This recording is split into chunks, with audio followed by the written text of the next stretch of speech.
চুর লেকচার গিলুক, দুজন কি আদৌ শোধরানোর বান্দা? হুম, কখনো না।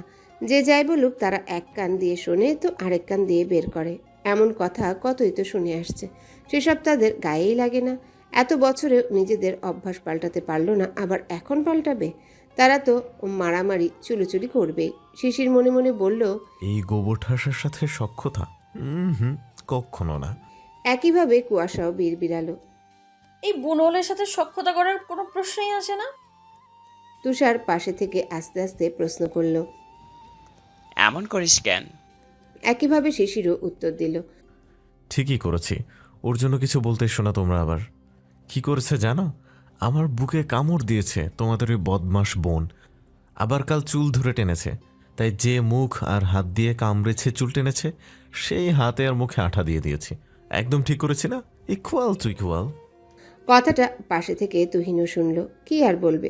বললে তেনারও চটকা গরম হয়ে মুখ ফুলিয়ে রাখবেন ভাইদের উপরে। এদিকে আজমেরি বেগম এই নিয়ে কিছু বললেন না। তিনি আগাগোড়া এরকম। শিশিরকে তিনিও যথেষ্ট ভালোবাসেন, তার মেয়েকেও যথেষ্ট ভালোবাসেন, সাথে শাসন করেন। কিন্তু মেয়েটার লাফারমানি সম্পর্কে তিনি অবগত। এছাড়া আজমির বেগম বেশি কথা বললেও না। এই সংসার তিনি আগে থেকেই কম কথা বলেন, এখন তো আরও স্বামী নেই। আম্বিয়া বেগম, জাকিয়া বেগম একটা দীর্ঘশ্বাস ফেললেন। এগুলোতে তারা অভ্যস্ত, হাজার শাসন করেও কিছু হয় না। ছেলে মেয়ে দুটো ছোট থেকে খুবই আদরের তাদের কাছে। শিশির ছোট থেকে আদুরে টাইপের একটা ছেলে, দেখতেও কিউটের আস্ত একটা ডিব্বা। তুষার দীর্ঘ একটা শ্বাস নিয়ে বৃষ্টিকে বলল, বৃষ্টি, ওকে নিয়ে গিয়ে সরিষার তেল দিয়ে আঠাগুলো উঠিয়ে দাও। বৃষ্টি কুয়াশাকে নিয়ে গেল সেখান থেকে উপরে কুয়াশার রুমে। সবাই আবার যে যার কাজে লেগে পড়ল। এসব নিত্যদিনের কারবার দেখতে দেখতে সয়ে গেছে।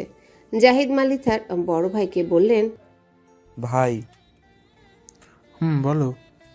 শুক্রবার ওদের মামার বাড়ি গেলে কিরকম হয়? ওনারা বারবার ফোন করেছেন।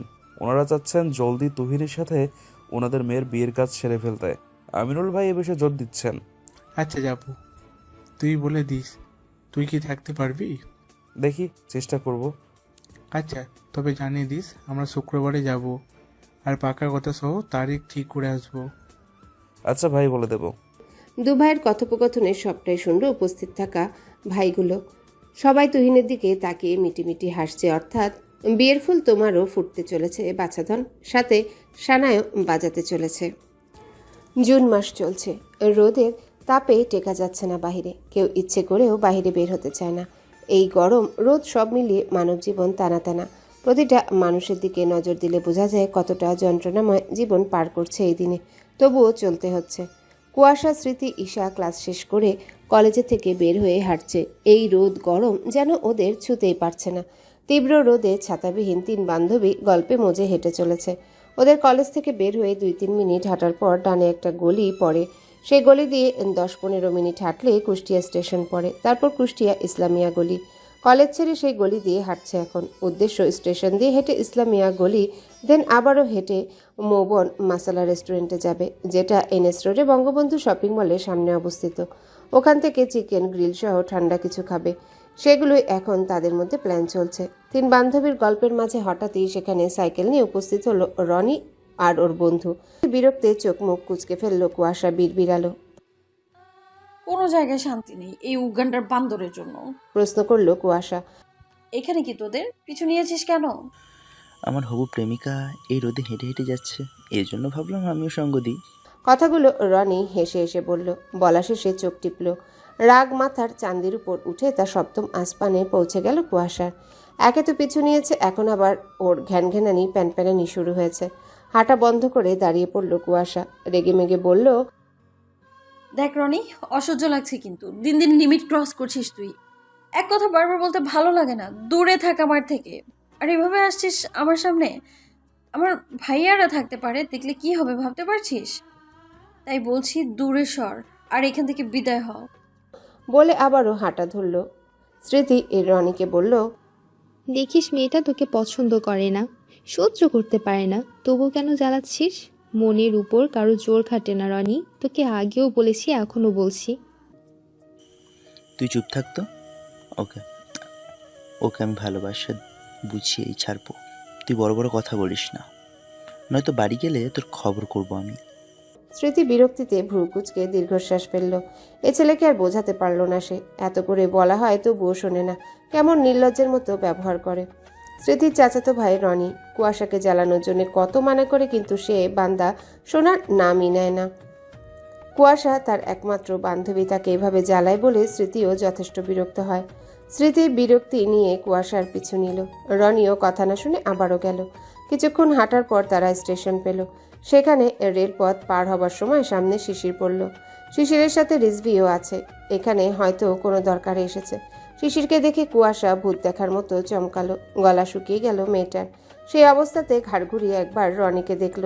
সে সাইকেল নিয়ে তারই পেছনে দাঁড়িয়ে আছে। এবার আরও ভয় পেল, কারণ তাদের বাড়ির কেউ ছেলে নিয়ে ঘোরা একদম পছন্দ করে না। ফ্রেন্ড থাকুক সমস্যা নাই, কিন্তু রাস্তাঘাটে ছেলে ফ্রেন্ড নিয়ে ঘুরে অযথা লোক চোখের কাছে খারাপ মন্তব্য পাবার কোনো প্রয়োজন নেই। এখনকার দিনে সামান্য নিজের ভাই নিয়ে মেয়েরা বের হলে না জেনে না বুঝে একটা বাজে মন্তব্য করে দেয় এই সমাজ। সেখানে ছেলে ফ্রেন্ড নিয়ে ঘোরাঘুরির কোনো মানেই হয় না। এই সমাজের মানুষের ভাবনা চিন্তা হয় আকাশ পাতাল, দেখে এক আর বানায় আরেক। অযথা লোক মুখে নিজেকে খারাপ মেয়ে বলে পরিচয় দেবার দরকার কি? এতে বংশ, পরিবার, মা বাবার শিক্ষার উপর আঙ্গুল তোলা হয়। এটা ভাবেন কুয়াশার চাচু ভাইয়ারা। এজন্যই বলা হয়েছে রাস্তাঘাটে কোনো অপরিচিত বা বন্ধুর সাথে করে ঘোরাঘুরি না করতে। কিন্তু কথাই আছে না, যেখানে বাঘের ভয় সেখানেই সন্ধ্যা হয়। ঠিক এই কথাটাই ফলে গেল কুয়াশার সাথে। এদিকে শিশির কুয়াশাকে এ সময় এখানে দেখে ভ্রু কুচকালো, আর কুচকালো পেছন থেকে থাকা ছেলেটাকে দেখে।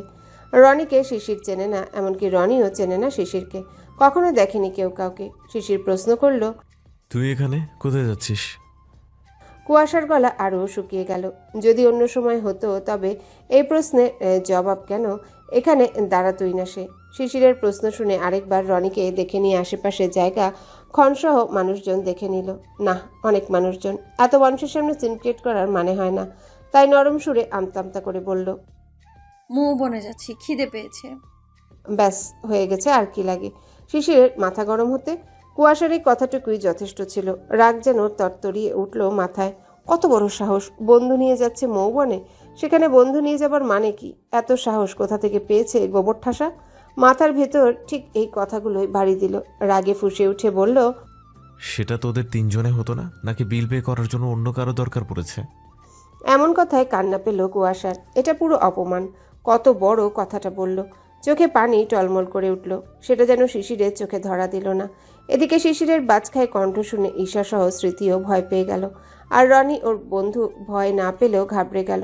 বিষয়টা বুঝলো না। এটাকে এমন করে কথাই বা বলছে কেন? কুয়াশার ভাই?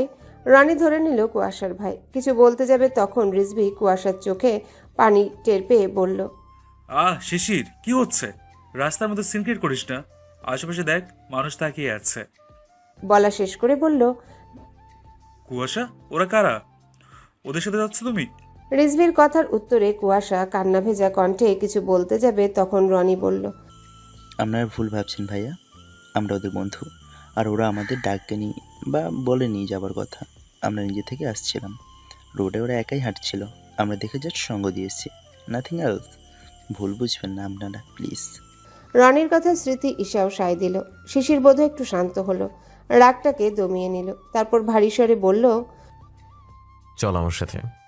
বলেই কুয়াশার হাত চেপে ধরল। কুয়াশা মাথা নিচু করে আছে। ভেতরে ভেতরে রাগ হচ্ছে, কিন্তু খারাপও লাগছে। না জেনে শুনে কত বড় কথাটা বলল। আগে বিষয়টা জিজ্ঞেস করে নিতে পারত। তাকে খারাপ মেয়ে বলে গণ্য করলো। শিশির সবার উদ্দেশ্যে বলল, তোমরা এসো। রনি বাদ সেধে বলল, না ভাইয়া, আমরা যাব না। এই পর্যন্তই আসতাম আমরা। এ পর্যন্ত বলে পিছনের বামের রোড দেখিয়ে বলল, এই রোডে আমাদের বাসা, আমরা চলে যাচ্ছি, আপনারা যান। আসছি ভাইয়া, আসসালামু আলাইকুম। বলা শেষ করে সাইকেল ঘুরিয়ে আবারও বলল রনি, আর হ্যাঁ, আমি স্মৃতির চাচাতো ভাই। আমরা সবাই একই ইয়ারে। কুয়াশা খুব ভালো মেয়ে ভাইয়া, আসছি। বলা শেষ করে চলে গেল ওরা সত্যি এই পর্যন্তই আসতো। ভেবেছিল রেলপথ পার করে কুয়াশাকে আর একটু জ্বালিয়ে তারপর বাসার রাস্তা ধরবে, কিন্তু তার আগে শিশিরের সাথে দেখা হয়ে গেল।